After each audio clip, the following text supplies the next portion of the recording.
Hello, this is an installation guide for the IT Asset Management System project that was created for our Capstone II Summer 2025 semester course. My name is Ryan Bliss. My teammates that helped me with this project are Julian Rodriguez, Brandon Aseo, Mohammed Dasani, and Caden Seeley. To get started, in order to get this project or this product up and running on your device, here is the project toolkit and the software that you will need. You'll be using languages like PHP, SQL, JavaScript, CSS, and HTML, but the software you'll need is essentially XAMPP, which encompasses MySQL, PHP admin, and the Amazon Web Services or Apache function. As well as the Visual Studio Code, which is a free code editor, which allowed us to basically create all of our PHP files and do all of our coding and things of that nature. In order to get XAMPP, you can simply download it online as well as the Visual Studio Code. Once you download them, the XAMPP will essentially look like this. It will allow you to run the Apache Web Services or the AWS as well as the MySQL. Once you have XAMPP running, you can hit the admin button, which will allow you to come into your database here that we created, which is the IT Asset Management System, and basically navigate through all of your tables so that you can get them all created and start running queries to get your initial foundation set up. Once you have all your database set up, it's really as simple as navigating to your individual code file, which would be in your C drive under XAMPP and under HT documents.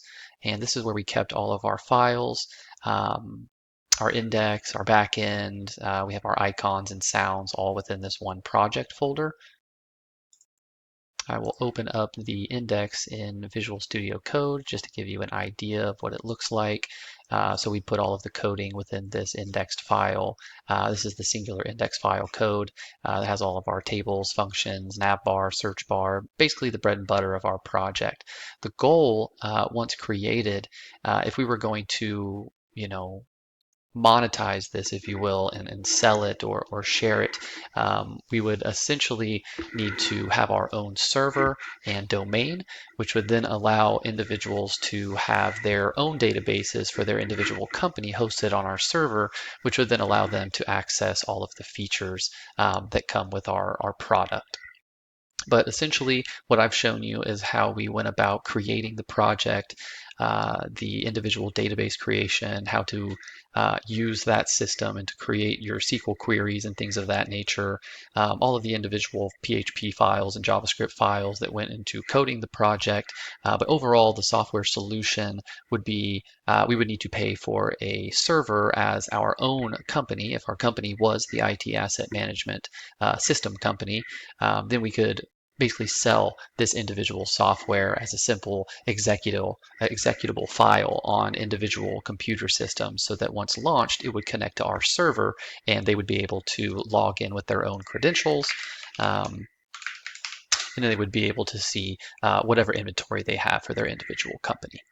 So that is essentially the installation guide. Scalability is something that we are going to be looking forward to in the future. If we were going to try to sell this product to companies, we would essentially just need a server. Then we would go ahead and put all of our files together to create that singular software package so that they could host their databases and things of that nature directly onto our server so that they could use our services.